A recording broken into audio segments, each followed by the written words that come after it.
আমরা আগের ভিডিওতে দেখেছিলাম একটি ডিম লবণ জলের মধ্যে ভেসেছিল, কিন্তু আজকে আমরা দেখব একটি আলু লবণ জলের মধ্যে ভাসবে নাকি ভাসবে না। তাহলে চলুন এবার আমরা দেখি নিই। সেই জন্য আমরা নিয়েছি একটি কাঁচের গ্লাস, একটি আলু আর জল, কিছুটা পরিমাণ লবণ। প্রথমে আমরা গ্লাসে জল নিয়ে নেব, তারপর সে আলুটিকে শুধু জলে ফেলে দেখব যে আলুটি ভেসে আছে নাকি ডুবে যাচ্ছে। আপনারা দেখতে পাচ্ছেন আলুটি কিন্তু ডুবে গেছে। এবার আমরা সে আলুটিকে বার করে নেব।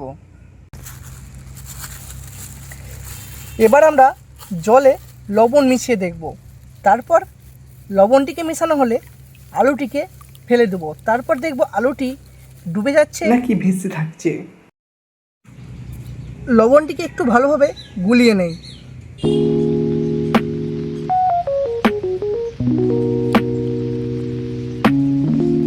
দেখতে পাচ্ছেন আপনারা, আমাদের কিন্তু লবণ গুলানো শেষ হয়ে গেছে। এবার আমরা আলুটিকে সেই লবণ গুলা জলের মধ্যে ফেলে দেবো আর দেখব যে সেই আলুটি ডুবে যাচ্ছে নাকি ভেসে থাকছে। এই দেখুন, আমরা কিন্তু ফেলে দিয়েছি। তারপর দেখুন খুব সুন্দরভাবেই কেমন লবণগুলা জলে আলুটি ভেসে আসে। তাহলে তো আপনারা দেখতেই পেলেন যে লবণগুলা জলে আলুটি খুব সুন্দরভাবেই কেমন ভেসে উঠলো। ভিডিওটি আপনাদের কেমন লেগেছে এটা কমেন্ট করে জানাবেন, আর যদি ভালো লাগে তাহলে একটি লাইক করে দেবেন। আর এইরকমই ছোটো ছোটো এক্সপেরিমেন্ট পেতে আমাদের এই চ্যানেলটিকে সাবস্ক্রাইব করে রাখবেন। তাহলে ভিডিওটি আজকে এই পর্যন্তই, দেখা হচ্ছে নেক্সট ভিডিওতে।